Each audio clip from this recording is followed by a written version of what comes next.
पुंडलिका वरदैवर विठ्ठल श्री ज्ञानदेव तुकाराम. माऊली ज्ञानेश्वर महाराज की जय. गोपाल कृष्ण भगवान की जय. सत्यनारायण भगवान की जय. श्री कृष्ण गोविंद हरे मुरारी, हे नाथ नारायण वासुदेव. श्री कृष्ण गोविंद हरे मुरारी, हे नाथ नारायण वासुदेव. श्री कृष्ण गोविंद हरे मुरारी, हे नाथ नारायण वासुदेव.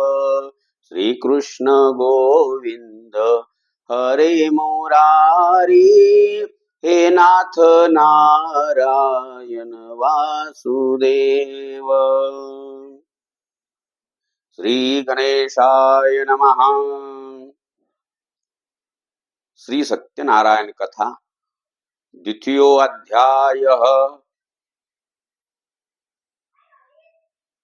शौनकादी पुष्कळ ब्राह्मण निमिष नावाच्या अरण्यामध्ये बसल्यानंतर या ठिकाणी सुतजींना त्यांनी प्रश्न केला की म्हणले, नारदजींना या ठिकाणी भगवंतानी व्रताची माहिती सांगितली, त्याच्यानंतर काय झालं? त्यावेळेस सुतजी सांगतात की नारदजींनी भगवंतांना प्रतिप्रश्न केला, हे परमपिता भगवान परमात्मा, तुम्ही मला या सत्यनारायण व्रताची माहिती सांगितली, सत्यनारायण व्रत कसं करावं हे तुम्ही मला सांगितलं, पण हे सत्यनारायण व्रताचं फलप्राप्ती कुणाला झाली? सर्वप्रथम हे व्रत कुणी केलं आणि या व्रतामुळं या ठिकाणी इहलोकी आणि परलोकी सुखी कोण झाला, हे मला कृपा करून तुम्ही सांगावं. त्यावेळेस भगवंत म्हणतात, हे मुनिश्रेष्ठा, हे मुनीश्वर नारदजी, पूर्वी सुंदर आणि पवित्र अशा काशी क्षेत्रामध्ये एक अतिशय गरीब ब्राह्मण राहत होता. त्याला वेळेवर अन्न पाणी खायला मिळत नसल्यामुळं त्या काशी क्षेत्रामध्ये तो प्रत्येकाच्या घरोघरी, प्रत्येकाच्या दारोदारी भिक्षा मागत फिरत असे आणि आपले दुःखद दिवस त्या ठिकाणी तो कंटस्त असे. पण भगवंतावर मात्र त्याची नितांत श्रद्धा, नितांत विश्वास, आपल्या सुधर्माचरणामध्ये तो एकदम परिपक्व असा तो ब्राह्मण. आणि अशा उपास काढणाऱ्या अशा दुःखित ब्राह्मणावर एकदा प्रत्यक्ष भगवान विष्णू परमात्म्याला दया आली आणि प्रत्यक्ष विष्णू परमात्मा सत्यनारायण भगवंतानी एका वृद्ध आणि म्हाताऱ्या ब्राह्मणाचं रूप घेतलं आणि ते त्या काशी क्षेत्रामध्ये आले. आणि काशी क्षेत्रामध्ये येऊन त्या काशीच्या गुरुजींना, त्या काशीच्या ब्राह्मणाला त्यांनी आवर्जून या ठिकाणी हटकून विचारलं, अहो म्हणले ब्राह्मण बुवा, आपण एवढं दुःखी कष्टी होऊन का बरं फिरत असता? तस तो काशीचा ब्राह्मण नम्रपणे म्हणतो की म्हणले, ब्राह्मण श्रेष्ठ, या ठिकाणी मी ब्राह्मण असून सुद्धा अतिशय गरिबीमुळं मला दररोज लोकांच्या घरोघरी भिक्षा मागावी लागते आणि माझा उदरनिर्वाह करावा लागतो, पण माझं दुःख मात्र या ठिकाणी जात नाही. आणि असं म्हणल्यानंतर वृद्ध वयस्कर म्हाताऱ्या ब्राह्मणाच्या रूप घेतलेल्या भगवंतानी श्री सत्यनारायण व्रताची विधी, पूजा कशी करावी, त्याचे नियम, त्याचा प्रसाद, ह्या सर्व गोष्टी त्या ठिकाणी विशद केल्या. आणि थोडस पुढे जाऊन भगवंत परमात्मा अदृश्य झाले. आता दिवसभर तो ब्राह्मण बेचैन राहू लागला, कारण तो धनहीन असल्यामुळं सत्यनारायणाचं पूजन करणं त्याच्यासाठी अशक्य होतं. त्यातच सकाळ झाली, रात्रभर त्याला निद्रा देखील आली नाही, पण भगवंताचा पूजा करावी, सत्यनारायणाचं व्रत करावं, हे मात्र अंतःकरणामध्ये त्याच्या सदैव चालू होतं. त्यामध्येच त्यानं सकाळी आपली स्नान संध्यादी कर्म उरकली आणि तो जोळी अडकावून भिक्षेच्या फेरीसाठी निघाला. योगायोग पहा, की त्याच्यावर भगवंताची भरपूर कृपा असल्यानं त्या दिवशी त्या ब्राह्मणाला नेहमीपेक्षा चांगलं द्रव्य दानामध्ये मिळालं, भिक्षेमध्ये मिळालं. त्याला खूप आनंद झाला आणि ते सर्व द्रव्य सर्व ते आलेले दानातलं विकून त्यांनी सत्यनारायण पूजेचं साहित्य सर्व विकत घेतलं आणि भगवंत श्री सत्यनारायणाची मनोभावे अंतकरणानं या ठिकाणी हे पूजन केलं आणि काही काळामध्ये तो सुखी झाला. त्याचं दैन्य आणि दुःख दूर झालं.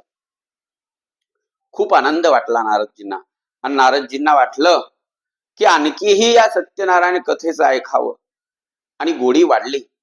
आणि पुन्हा हात जोडून नारदजी म्हणतात, भगवंता तुमच्या कृपेमुळं, कारण तुम्ही मुळात या ठिकाणी विप्र प्रेमी आहात आणि काशीच्या ब्राह्मणाला या ठिकाणी फळ प्राप्त झालं, पण या पृथ्वी तलावर सर्वसामान्य जे कुणी या ठिकाणी मनुष्य प्राणी आहेत त्यांच्यापर्यंत या व्रताचा प्रचार अथवा माहिती कशी झाली ते माझ्यावर सांगण्याची कृपा करावी.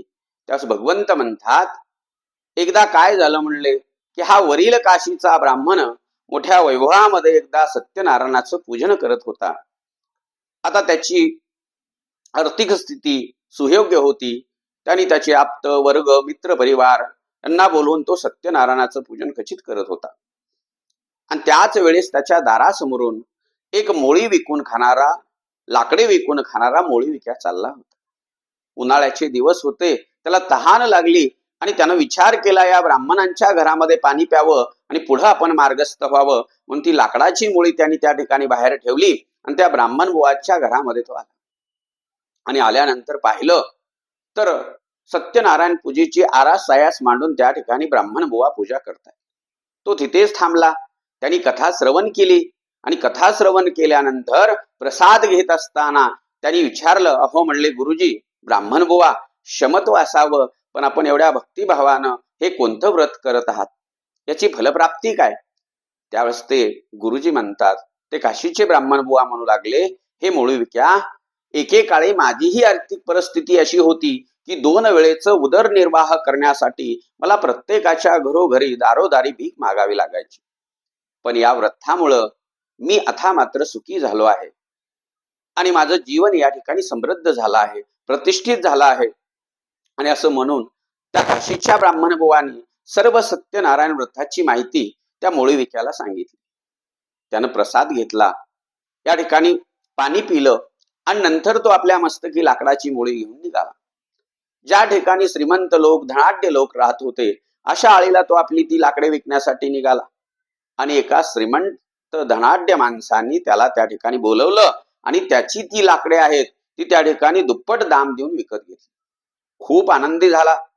त्यानं मनातल्या मनामध्ये विचार केलं की आज आपण श्री सत्यनारायण व्रताची फक्त कथा श्रवण केली तर आज आपल्याला खूप दिवसातून इतका मोठा मुनाफा झाला, फायदा झाला. म्हणून त्यांनी मनोमन संकल्प केला की हे सत्यनारायणाचं व्रत मी करणारच करणार.